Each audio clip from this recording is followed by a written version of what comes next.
Hi everyone. I'd like to share with you a little bit about Sefer Bereishit, and in particular the Parshat Bereishit, the very first Torah portion, as we begin a new cycle of Torah learning. I'm going to read from my book, Shir, Hadash, which is a commentary and includes a number of different ideas on each parsha. I'm just going to share with you the first one today. And to do so, let me start with a quick little experiment. The experiment I want to share with you is, if I were to ask you the question of which mitzvah, which commandment is the very first commandment that God gives to humanity, to Adam and Eve, what would you think it is? In particular, let's make it a little easier, the first commandment that has to do with food. I'll give you a minute or two to think about it. Now, if you're like most people, my guess is that you probably said the first commandment that God gives humanity with regards to food is that Adam and Eve are not to eat from the tree of knowledge of good and evil. And you'd be close. That is one of the earliest commandments that God gives humanity, but it's not the first. In fact, in Genesis 2:16, right, the second chapter in the book of Genesis, verse 16, God commands Adam first to eat from all the trees of the garden. Notice that the negative statement, to not eat from this very specific tree, only comes later. That the primary command, is actually to eat from all the fruits of the tree of the garden. Now, strangely, the majority of people, when I ask this question, remember the negative. And perhaps there's something in human nature that sort of has us focus on the negative. A lot of research has been done about this recently in terms of how to encourage employees and how to have good relations with our spouses, our children.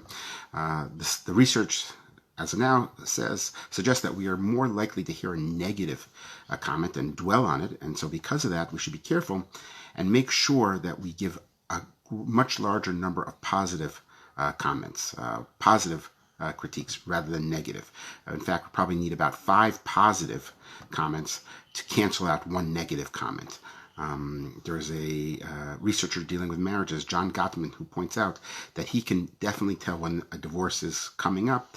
It's when the ratio of positive comments to negative comments dips below that, let's say even 3-to-1, positive versus negative. And he says the average ratio for most divorced couples is about 0.77. In other words, they give about three positive comments for every 4 negative ones. And he says for sure that a couple can't survive on that.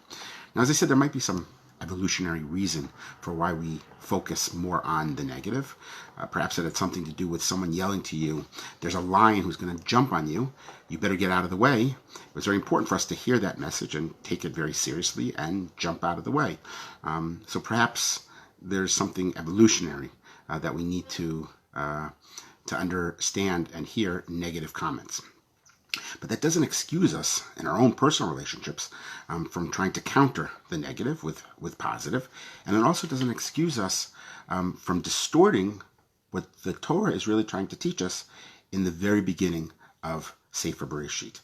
And what is it trying to teach us? Well, it's as if a child went into a supermarket with a parent, and a parent says, you know what, you can eat from all the food that's in this entire supermarket, except for this one item.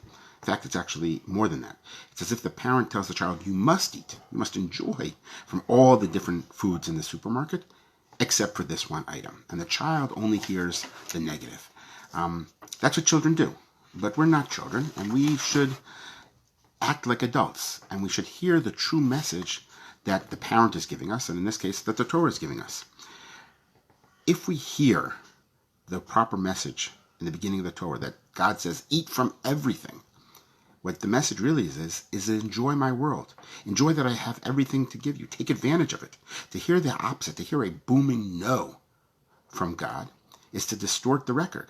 We're actually supposed to hear an emphatic, yes, this is what I really want from you. It's disingenuous to think that God wants us to suffer, that God doesn't want us to enjoy. It misunderstands God's nature and does not provide an accurate picture of what the Torah is all about. And it insults God. The world is a present that God has given us, and to reject it is a great affront to God. It's this reason, I think, that the Meshech Chochmah, who alerted me to this insight, tells us an amazing story that appears in the Yerushalmi, the Jerusalem Talmud. In commenting on the opening scene in the Torah, the Talmud says as follows, in the future, and I quote now, we will all have to answer to God for all that our eyes saw of God's wonderful world, but did not partake of. We're going to have to answer to God when we go up to heaven and say, why did we not enjoy your world? What an amazing thought. We're going to have to answer for not enjoying ourselves, not appreciating the wonderful blessings that are contained in this world. This same idea teaches us, I think, that piety is not restricting oneself unnecessarily. Obviously, there are times when one has to restrict oneself, but it's not restricting us unnecessarily, but rather learning how to see the beauty and appreciate and experience the joy of living.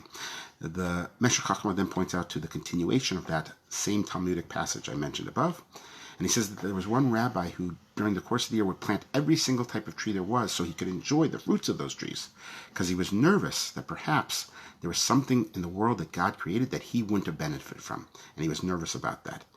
Right? We're supposed to enjoy the diversity of God's bounty. This story, I think, provides a whole new meaning to the phrase, the fear of heaven. Right? We usually think of that as sort of trembling with fear, but it doesn't. It means that one should not be crippled with fear that's going to do something wrong, but rather one should be inspired to do something positive. The truth is, in the Hebrew, Yirat Shamayim, fear of God, could also, in a way, be interpreted as seeing of heaven. In other words, to see heaven, see God in our daily lives and all the positive things that exist there. Let me just end with a beautiful phrase introduced to the world in the 20th century by the Rabbi David de Solapoul. He was offering a reaction to the Scopes Monkey trial. You're familiar with that trial, I'm sure, that debated the concept of creationism and evolution, whether it should be taught in schools or not. And of course, he addressed the issue of how does Orthodox Judaism deal with the challenge of evolution and Darwinism. And he says it's not a problem at all. He says there need not exist a conflict between evolution and Orthodox Judaism.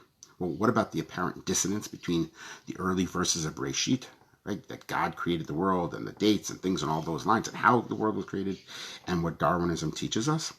He says no problem. He offers a number of reasons why that is so, and I think we could expand even further. There's a number of people more recently who have written about how you can actually